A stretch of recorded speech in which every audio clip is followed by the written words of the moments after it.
Thank you so much, Chair. President Ramaphosa, just the first thing that I need to say to you, please don't call me Judge Hlophe. You know why. You know better than I. Don't call me Judge Hlophe, please. Right.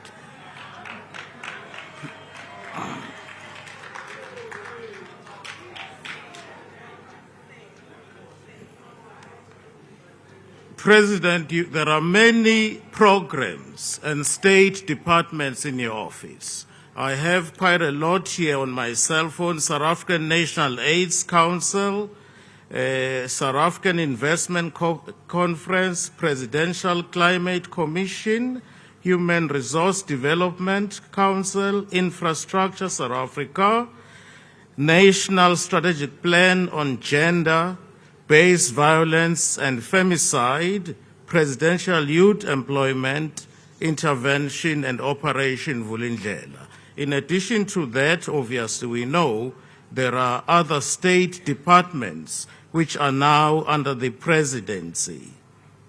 Excuse me, there are other state departments falling under the presidency.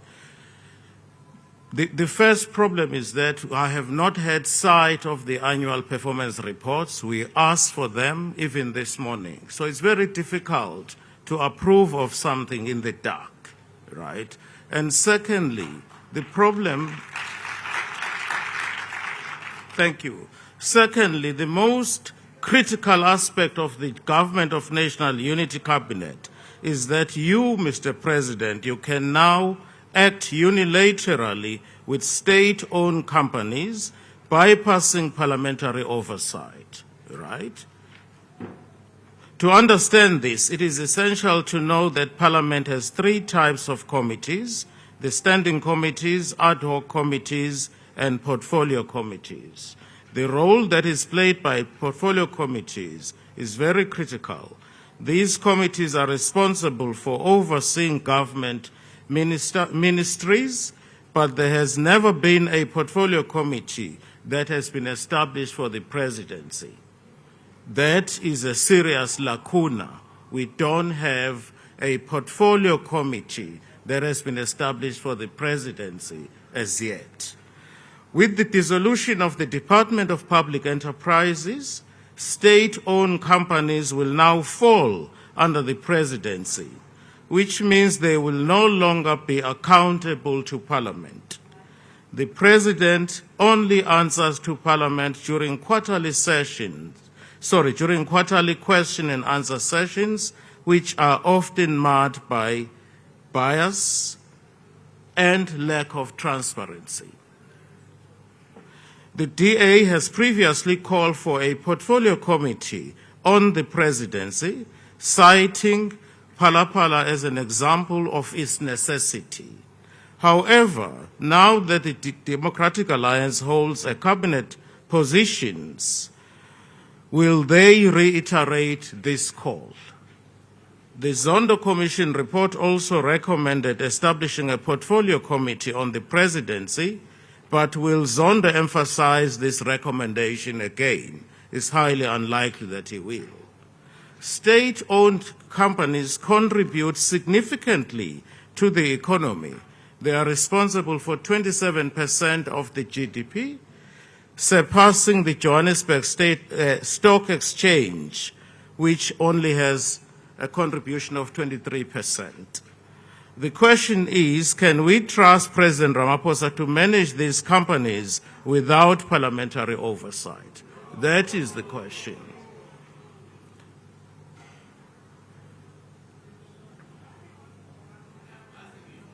Accountability is very important, Mr. President. The President is not required to account to Parliament in the same way that that ministers do account. He also cannot be summoned by the Portfolio Committee in the same way as ministries can. Right. That's my understanding of how Parliament functions. Mr. President, it's very difficult for us as an opposition to effectively say we go along with the budget. No figures have been given at all as to how the budget has been comprised. We don't know. I'm standing here being called upon to come and endorse a budget in the dark. It's very, very difficult to do that. Order, Honorable Hlophe. There is a point of order. If you can take your seat. Honorable Member. It's Honorable Msezane, Speaker. Yes. Speaker, we were very respectful to the President and to the Chief Whip of the ANC Which rule when are they you spoke. standing on? No, Speaker. It's parliamentary disturbance. The Speaker is being disturbed. And we can equally be very... Speak, if you like the House to not degenerate, kindly assisting us in allowing our Speaker to speak without interruptions. Honorable Member, thank you very much, even though you did not indicate under which rule you are raising your point of order, but there is no overwhelming noise that is drowning the Speaker. When that happens, I will intervene as I've always done. Honorable Member, let's allow Dr.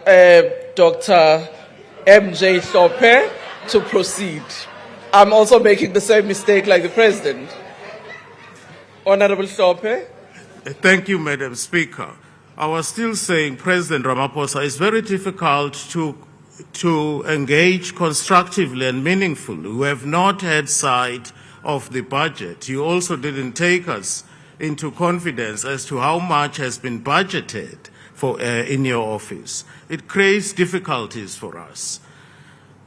As far as the MK party is concerned, our view is very clear. You alluded to 3 challenges that we have in this country, and they are, in your views, poverty, inequality, and unemployment. We appreciate that there are budget constraints. We are not suggesting as MK party that the office of the President should not be capacitated, but the real issue is by how much is that office supposed to be capacitated. And we're here as parliamentarians to ensure that there is proper accountability, because we are representing the voters here. We want to make sure that there is an independent portfolio committee in the Presidency to ensure that everything is accounted for properly and that everything is according to book. It is the view of the MK party that money should not be concentrated in the Presidency. Well, it doesn't matter how much has been allocated, but money should not be concentrated in the Presidency. Rather, there are certain departments where money should be diverted to. For example, the Department of Basic Education. There is no self-respecting country in the world which does not take education seriously.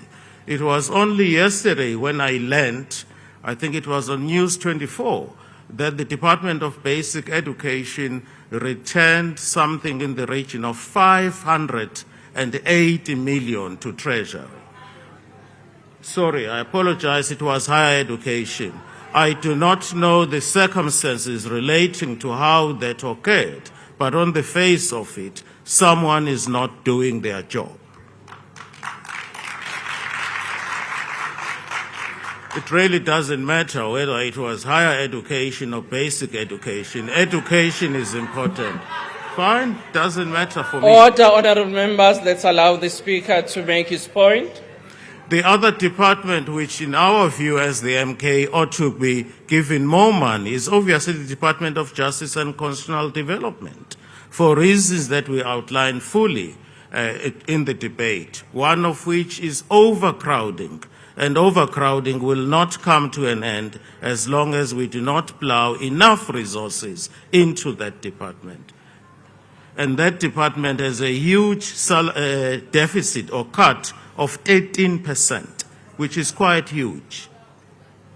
We have stated our position as the MK party that a lot of money must be invested in agriculture, far more than we have budgeted.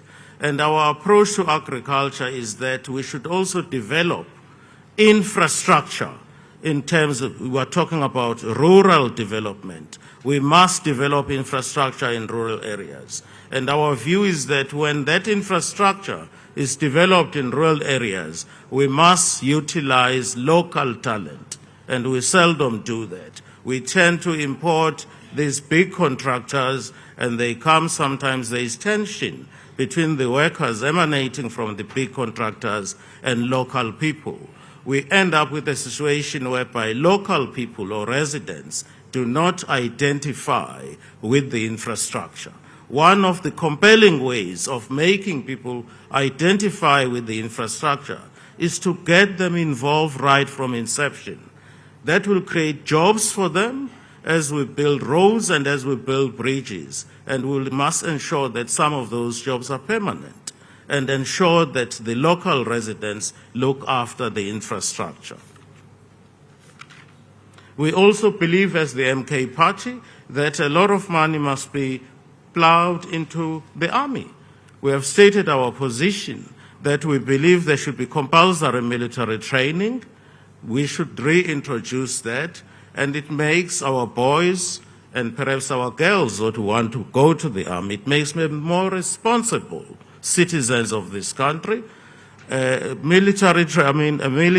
to the army is not just about shooting, but there is more to it. There is self-discipline, and there is a lot of skill that people acquire in the army. So we believe there should be more money that should be plowed into the army, and that will create, thank you, and that will absorb so many of our youngsters who are idling in the townships and they have absolutely nowhere to go.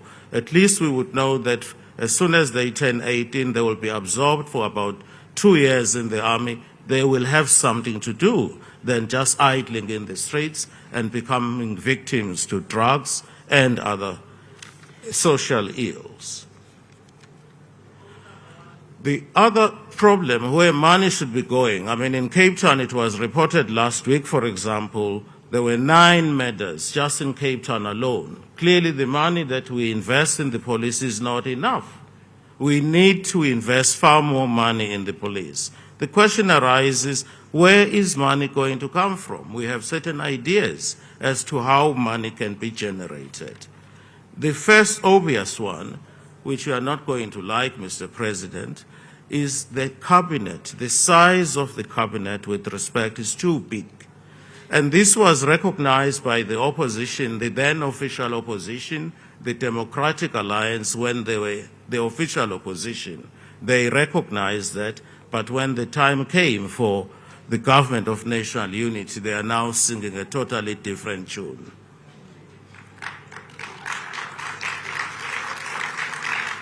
In addition to reducing the size of the cabinet, which is the obvious thing to do, Mr. President, you should also seriously engage your colleagues in the cabinet to scale down on the packs that they have.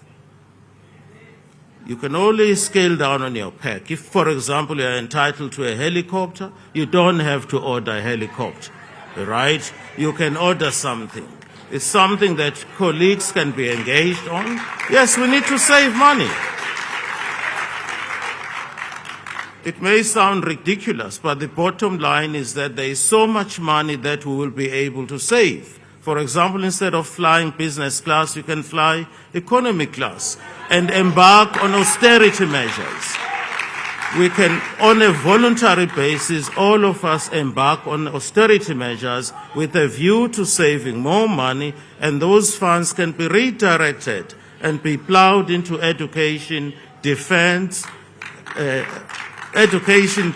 police, and so on. It is a fact.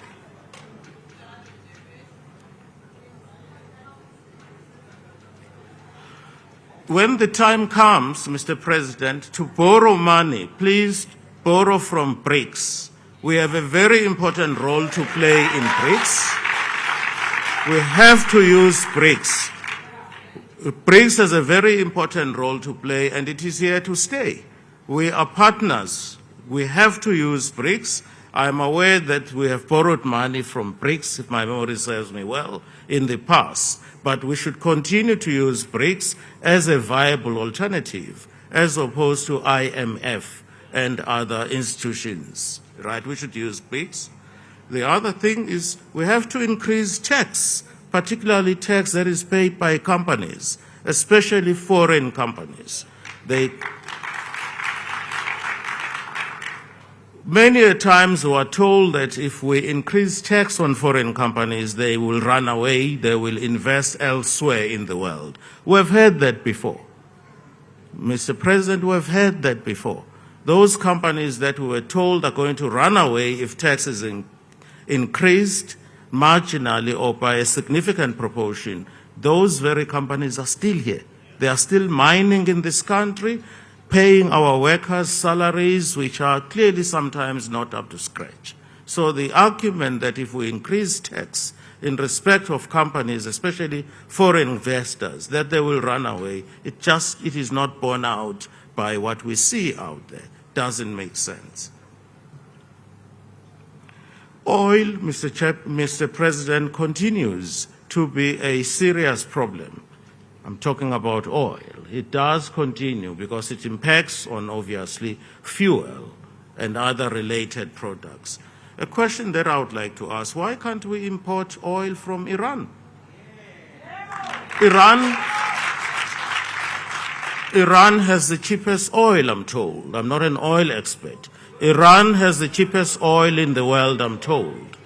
Is there any reason? Order, honorable members. I'm sure you will share part of the last of your speech with the President. Your time, unfortunately, has come to an end. Thank you. I leave it as a question. Is there any reason why we cannot import oil from Iran, Mr. President? Thank you.